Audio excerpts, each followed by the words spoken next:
Boa tarde.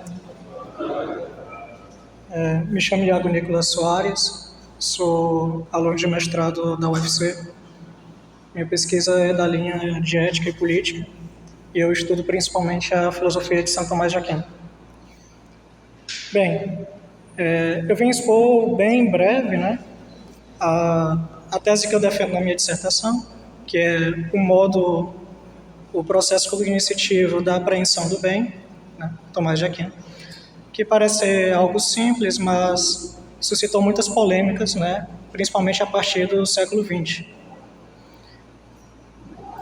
A principal citação que geralmente se utiliza no debate é com relação à questão 94, artigo 2, da prima secunda da Suma Teológica. São Tomás ele diz: assim como o ente é o primeiro que cai na apreensão de modo absoluto, assim o bem é o primeiro que cai na apreensão da razão prática que se ordena à obra. E assim o primeiro princípio na razão prática é o que se funda sobre a razão de bem, que é o bem é aquilo que todos desejam. Pois bem, a partir da década de 60 do século XX vai surgir uma linha interpretativa da questão da lei natural, que nós chamamos de New Natural Law, né? A partir de Germain Griset, né? na publicação do seu artigo First Principle, em 1965. E aí ele funda a New Natural Law, vai vir com ele seu discípulo, que é o John Finnis, australiano, e é muito querido, né, principalmente entre o pessoal do direito natural. E ambos vão levantar críticas à interpretação da lei natural que foi desenvolvida no neotomismo, né? Eles vão colocar essa crítica surgindo, os problemas dessa interpretação neotomista, eles vão colocar surgindo a partir de Soares e Vasquez no século XVI. E eles vão criticar que esses autores, eles vão interpretar a apreensão dos preceitos práticos a partir de uma análise metafísica da natureza humana. Então você vê como a natureza humana funciona, como a natureza humana é ontologicamente, e assim você deriva preceitos práticos. Só que eles vão criticar essa posição, né? Já eu digo quais são as críticas deles.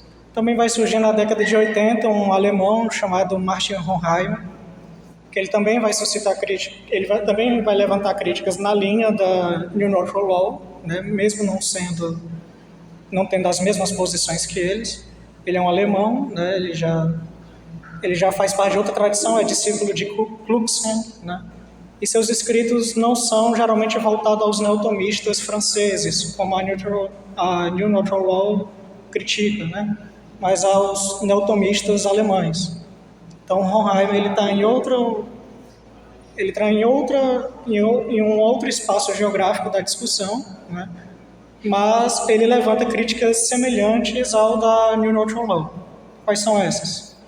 Eles vão tentar fazer com que a lei natural de Tomás de Aquino evite a famosa lei de Hume, né?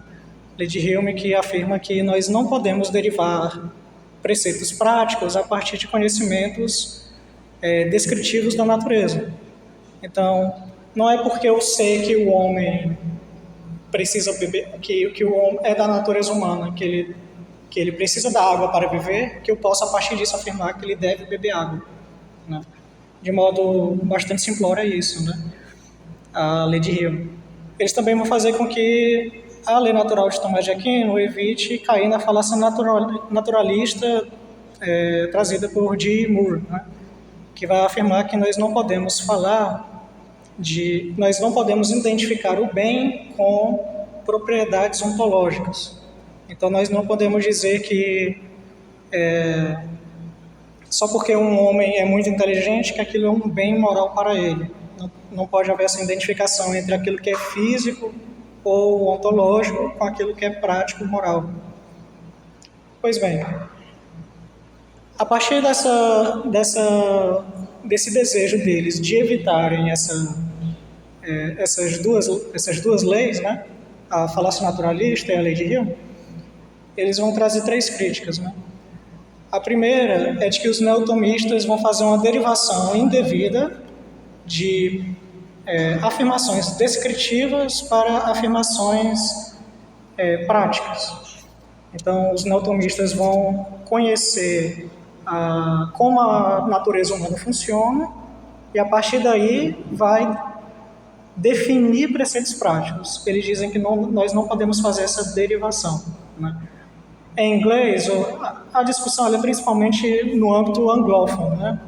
Eles chamam da derivação is-ought, né? Do ser ao dever ser, né? Is-ought. E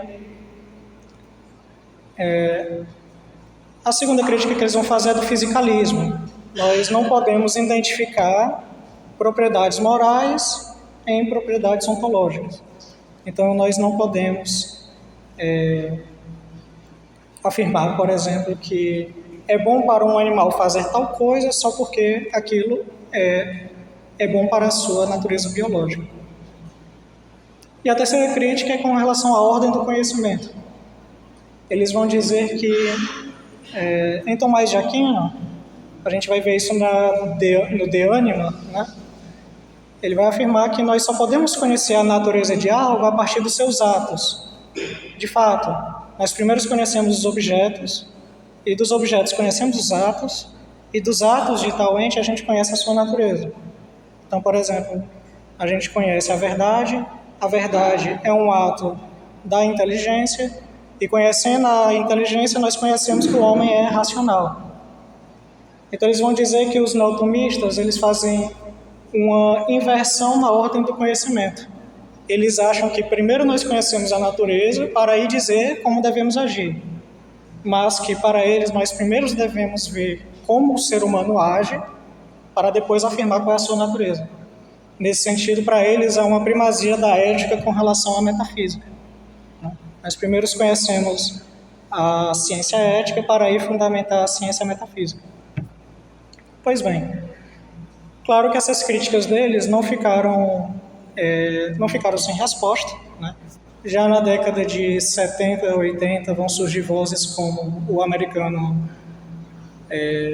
Ralph McElroy, né?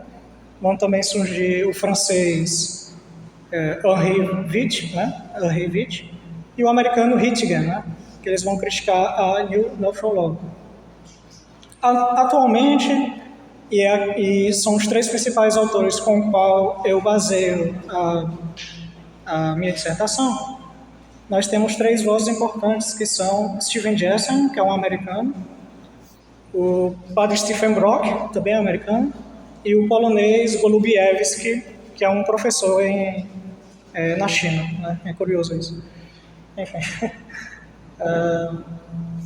E as suas respostas com relação a New Natural Law é principalmente mostrando de que maneira a posição deles não é a posição de Tomás de Aquino. Para poder fazer isso, claro, a New Natural Law, eles vão afirmar que a interpretação deles é a de Tomás de Aquino. E os opositores vão mostrar justamente que não é, e de fato não é. Como é que Finis e Griset, Germain Griset, eles compreendem a apreensão do bem? É o seguinte: a partir das inclinações, por ocasião das inclinações naturais, a razão prática, não a razão especulativa, né? Essa diferença entre razão especulativa e prática, em Tomás, é o quê? A razão especulativa trata daquelas verdades que têm a ver com questões descritivas, metafísicas, e a razão prática trata daquelas verdades que se dirigem para a ação.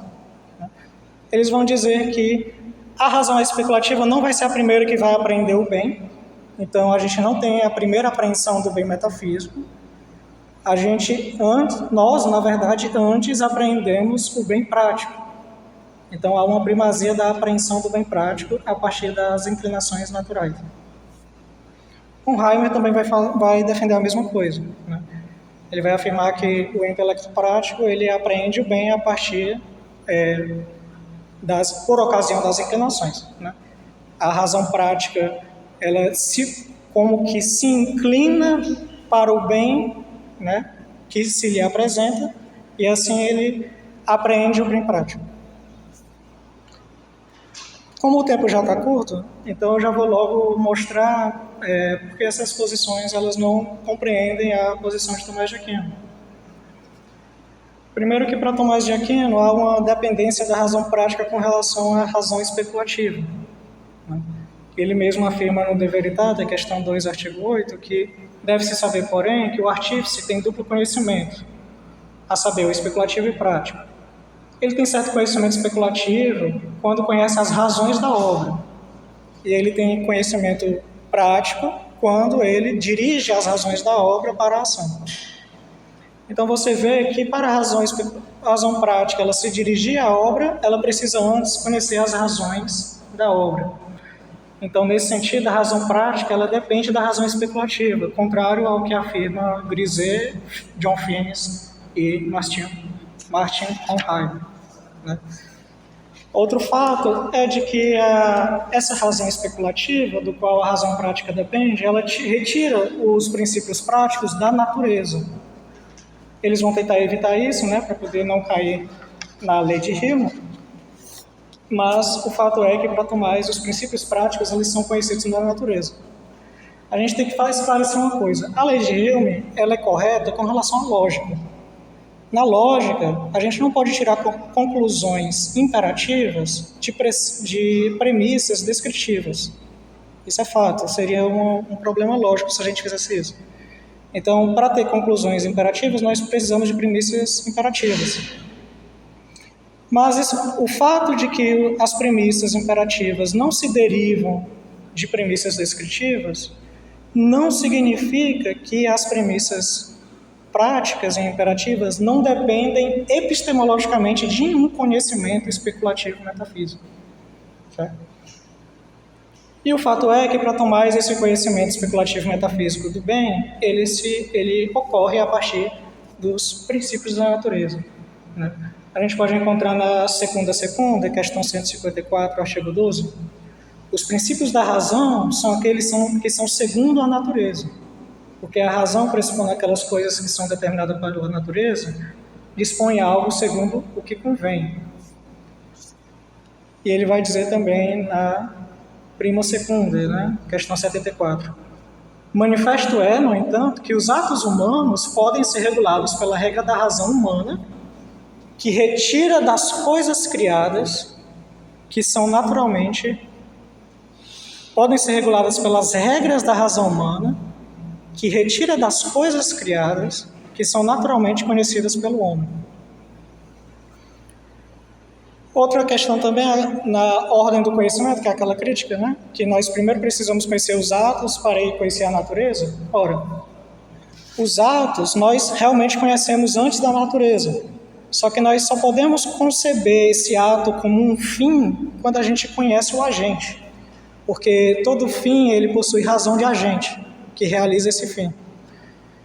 Ora, não basta apenas eu conhecer o objeto da ação, eu preciso conhecer o agente. E é a partir do conhecimento do agente e de sua natureza que eu posso conceber esse fim como realizado pela sua própria forma, né? E aí assim a gente pode conceber esse fim como um bem da natureza dele. Então eles reclamam de que nós precisamos ir para os atos para conhecer a natureza. Só que o que eu estou mostrando é o seguinte: nós vamos dos atos para a natureza e conhecendo o agente nós podemos reconhecer o ato como seu fim ou bem. Sem conhecer o agente nós não podemos conhecer o objeto como um fim, porque todo fim tem razão de realização de um agente, né? Agora, como é que essa apreensão do bem ela vai se dar, já que a gente só tem 2 minutos, né? Essa apreensão do bem, então, né, dado o que eu tentei expor para vocês, ela não vai ser realizada pela razão prática, inicialmente ela é realizada pela razão especulativa. A razão especulativa vai conhecer o bem inteligível metafísico, para poder fundamentar a apreensão prática do bem prático, que é um bem específico, que é o bem que a gente busca realizar, e não um bem geral metafísico, né? Esse conhecimento do bem metafísico se realiza na natureza, diferente do que Grisé e John Finnis tentam afirmar que não, né? E claro que eu não estou defendendo aqui necessariamente que essa é a posição correta, apesar de que eu acredito que é a posição correta, mas eu estou mostrando que essa é a posição de Tomás de Aquino, né? Eles afirmam que a posição deles é de Tomás de Aquino, eu estou mostrando que não é, certo? Então essa apreensão do bem, ela vai se dar conhecendo a razão,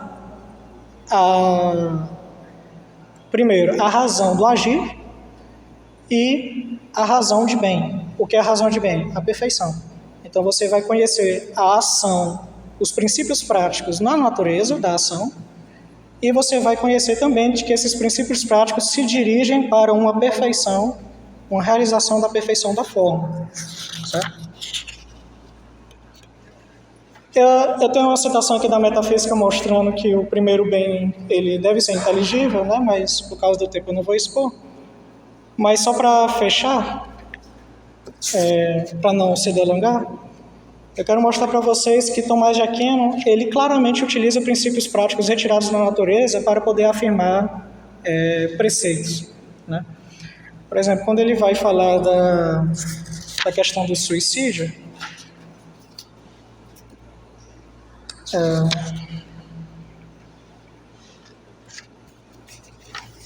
pegar aqui. Pronto. Quando ele vai falar da questão do suicídio, ele retira um princípio prático da natureza para poder afirmar no homem, né?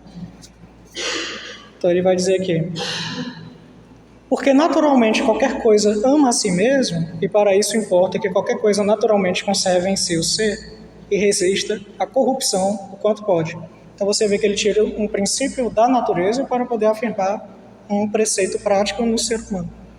E ele vai fazer isso muitas vezes durante a segunda secunda, na questão da luxúria, na questão da temperança.